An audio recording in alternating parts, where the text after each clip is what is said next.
Hi! This video is about the best products I've tried in 2022. In all the products I've tried in 2022, these are the ones that stuck with me. And they are all types of prices and budgets. So let's begin. First I want to talk about is the Gentle Cleanser. I don't really what it's called because I think they rebranded it by Cetaphil. It's either Gentle Cleanser or Daily Cleanser, but it's the one with the dark blue pump. For me, it's in French, so it just says basically cleansing lotion. For the face and the body, it's high tolerance, it cleanses effectively and gently, non-comedogenic, and it's for sensitive and dry skin. I mean, that's what they market it for. You're gonna think, duh, that's like nothing crazy, it's a Cetaphil cleanser, like girl chill. And you're completely right.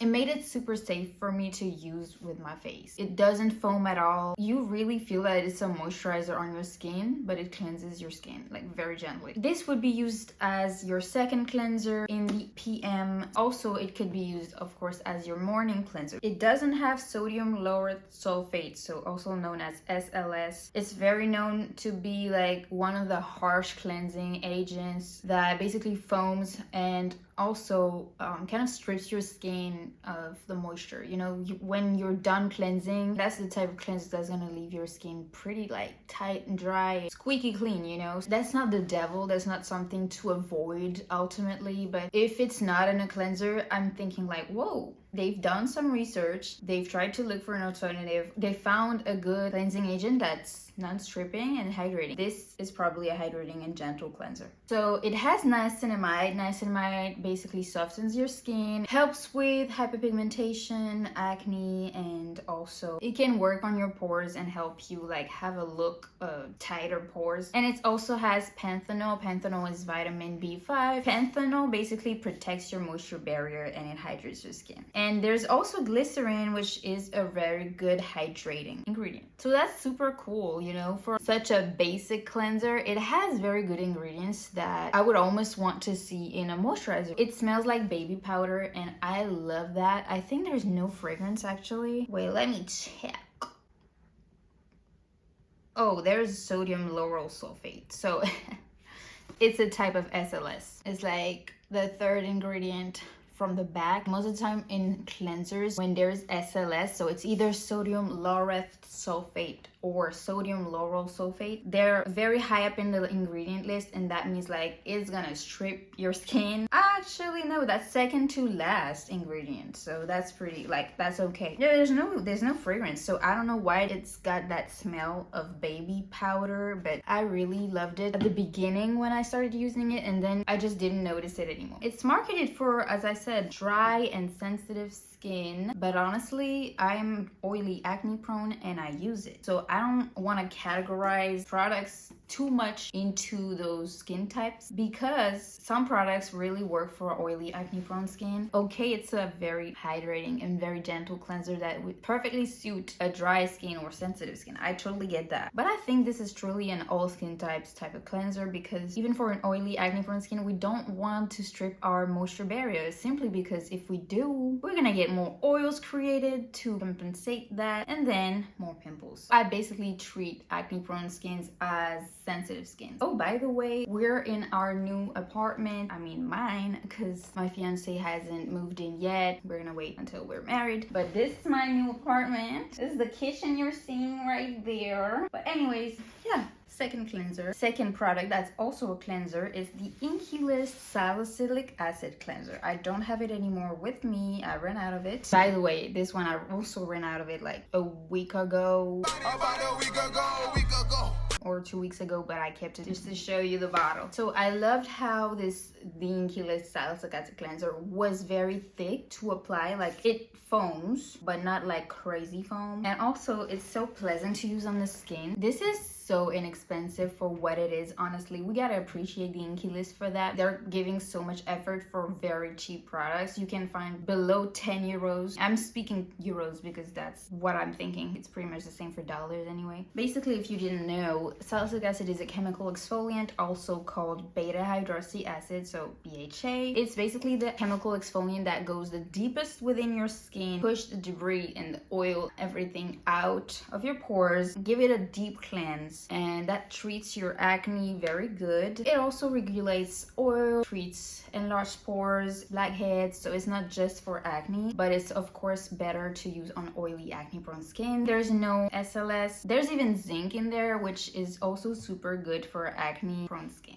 And it's not fragrance. Even though in cleansers I really don't mind that much, but it's better for me if I have a fragrance-free option, you know? So I truly recommend to use this cleanser in the morning, because having a salicylic acid cleanser in the morning is gonna help you set your day right. And then at night, I wouldn't recommend to use your salicylic acid cleanser again, because you're gonna use your salicylic acid cleanser every day, twice a day. I think that's a bit much, especially because at night you're gonna put some actives, like, I don't know, retinol, salicylic acid, benzoyl peroxide, all those actives that are going to treat your acne. You're going to use them at night, right? So in the morning, just take advantage of using your salicylic acid cleanser, because even though it's something that you're going to rinse off, and that's okay, you can follow up with another active leave-on product in your routine, I would still recommend to consider it as a semi-active, you know? For the nighttime, I would really recommend you to use like some type of cleanser that's gentle, that doesn't have an active in there. I've used it for my back and I saw a pretty good improvement of my back knee. I leave it for like 3 to 5 minutes in the shower on my back. Even on my face, I left it for 3 to 5 minutes. Just the time of, like, for example, a song. That really helped, actually. If your skin is too sensitive, then I don't recommend it. Just do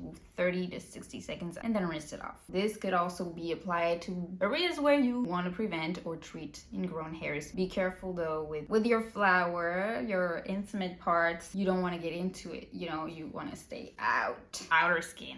Okay, so the third product, actually the third and the fourth also are about salicylic acid or BHA. Third product is this beauty. Like, I've recommended it before, but honestly it's the first time I've ever tried it this year, and actually very end of the year, because Paula's Choice was very kind to send me very good products, actually, like a selection of their bestsellers, I guess. And this one I was so excited to try because I've seen it everywhere. I've even recommended it myself because I know how good it is, but I never tried it. I'm gonna show you clips. I think I've recorded it like the morning after I first used it, and then a week or 10 days after, when I planned actually on recording this video. I just wanted to show you real quick the next day of my first use of this very famous exfoliant. That's the first time ever that I used it last night, and I haven't done my skincare routine yet. And here's my skin today. So I just want to show, like, maybe in a week, just right before this video goes live, I want to show like what my skin is gonna look like. Maybe it's gonna be improved, and I hope so. Like, normally it should. So this is basically oil. So this is my current state of my face and the blemishes, I would say. So we have two. They're going down, but they were active pimples yesterday. This is gonna be a pimple like tonight. And this is just acne scars all the way, and this is like a tiny blackhead. So we're gonna see how my skin is gonna look like in a week. I have high expectations because I've been hearing so many good things about it. Hello there. So it's 8 days later. Here's my skin after basically a week of using. I mean, I'm not using it for a week straight. I've used it sometimes in the morning, sometimes at night, and I've also used it on my back, but I didn't record the before and after, and I don't feel comfortable showing my back. Here is the skin 8 days after. In my opinion, it's a lot better. I don't know if it's just due to that. I've also used their niacinamide twice this week in the morning, but I wouldn't say, I don't know, but I feel like it's the BHA. Because my skin was already getting so much better, like the next day or 2 days after I used the BHA for the first time. These pimples, they're healing so much. And here on this side, it's just scars. This thing just appeared this morning. I don't know what it is, but I feel like the scars are going so much smaller day by day. Overall, my skin is just glowing. I feel like my skin's quality is so much better. I feel like I'm gonna really have a beautiful skin, and a huge part of it is gonna be due to this product. I can just smell it, you know. So the ingredient list is so short, like literally just 9 ingredients, like nothing added that's not needed, basically. Like no fragrance, no dye, no essential oil. It's already transformed my skin in like 8 days, and even now I haven't really gotten acne as bad as I used to have. I recommend you to use it like 3 to 4 times at night in the week if that's the only exfoliant product you're using, or 2 times a week, and then 2 times a week for AHA. If you have an AHA, don't do 3 to 4 times this and then 3 to 4 times this. Basically, you're exfoliating every day, and some people can tolerate it, some people can't, and most people can't, I think. I would prefer that you use like both this and an AHA that can suit you. So I've done a video on this. I will link it. Same as the cleanser, you can also use it on your body to prevent acne, blackheads, treat them or prevent, and also ingrown hairs. That's basically what I'm doing. When I use it for my face, I also go in with my back, killing 2 birds with 1 stone. It just takes a second, and at least you're treating your back as you want to treat your face, because we're very guilty of that. The 4th product is the Murad Spot Treatment. That's the one that also has BHA in there. It's Deep Relief Acne Treatment.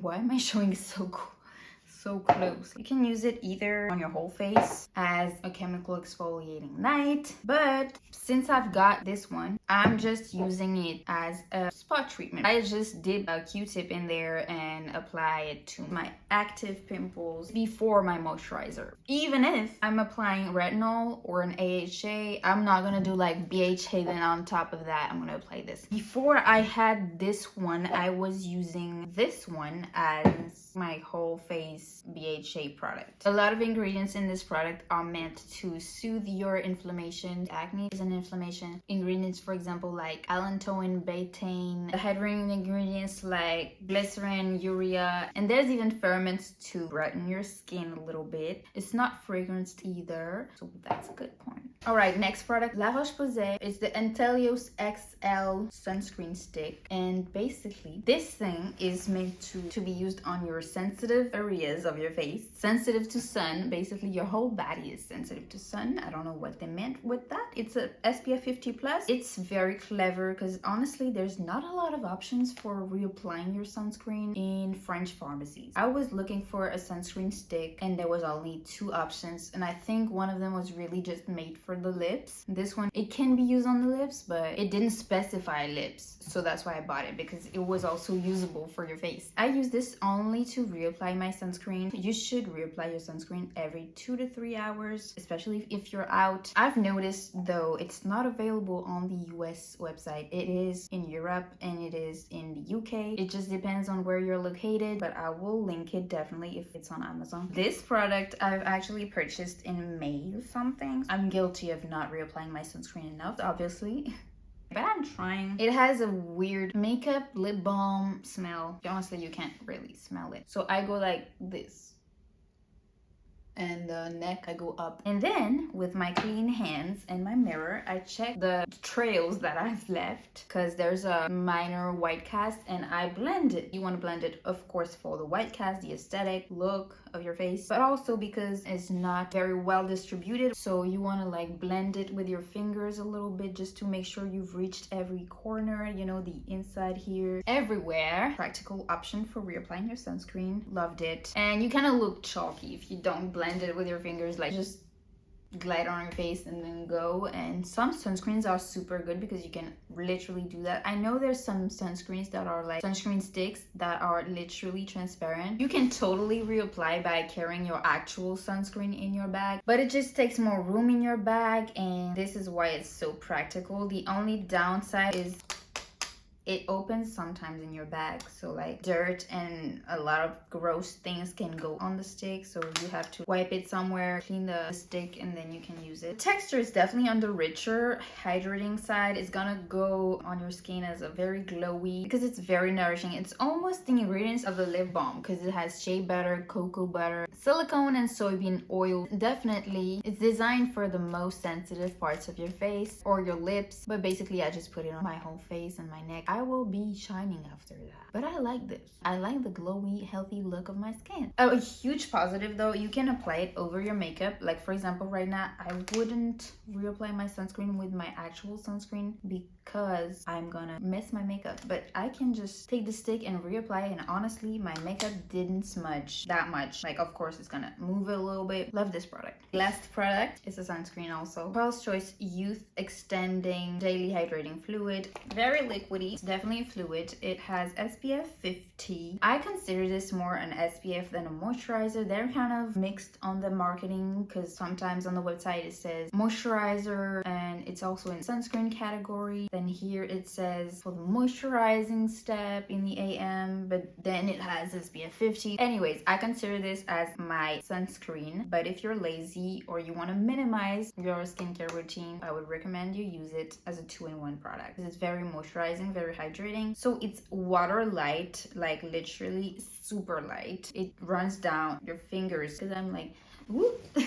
Gonna leave your skin so glowy. It definitely makes your skin look young and healthy, and I love that look. It can pile a little bit if applied with the wrong products, so I definitely would recommend to wait for your products before, basically your moisturizer, your serums and stuff, to dry on your skin and then apply it on your dry skin. If you notice, it always piles with that moisturizer. Maybe don't use them together. So it can also sting the eyes. So it's not a perfect product, but honestly it's really a top tier sunscreen for me. So don't go like too close to your waterline, because if it goes in your eyes, girl, you're gonna be blind. One day it happened to me when I was driving on the highway, and literally I was fighting to not have a car crash. My eyes were like, and there was the sun at the same time glaring in my eyes, like I couldn't drive. Anyways, I made it home safe, thank God. But other than that, I love it. It's literally becoming one of my top 3 sunscreens. It has glycerin, it has silicone, so it's not bad to have silicones in a product when there's not a lot of them, because it seals the moisture in your skin. And there's vitamin E, which is nourishing. There's lots of plant extracts like green tea, oats, grapes, goji, pomegranate, and it's not fragrance. What? I wrote in my notes that I could smell like a light smell that was not particularly unpleasant. Like there's no fragrance, no essential oil, but there's like some scents just happen when you put certain ingredients, you know? I remember when I wrote it, I was like, yeah, that's a little bit unpleasant, but honestly, I don't remember. I'm very much dramatic, like honestly, no smell. It says normal oily combination. So literally all skin types except dry apparently, but I totally recommend this for dry skin as well. Like this is one of the most hydrating sunscreens I've ever used, so I don't know why it wouldn't be for dry skin. Editing Laura here. I just want to add something. I think I agree with this statement that it's not for dry skins, because actually it is very hydrating, light, liquidy, like running water light, you know, all that. Like it feels very hydrating at first, but then it sinks into the skin, and I understand that maybe dry skins could need a richer, thicker, more cream-like texture. They actually do make one. I don't know if everyone knows that, but I actually have a coaching business. I can give you skincare advice about your current skincare routine, or build you a new entirely tailored skincare routine just for you and your skin needs and goals. Definitely check it out. I'll leave my website so you can book me. I would love to help you achieve that glow. Yeah, have a blessed week, guys. Bye bye. Bisous.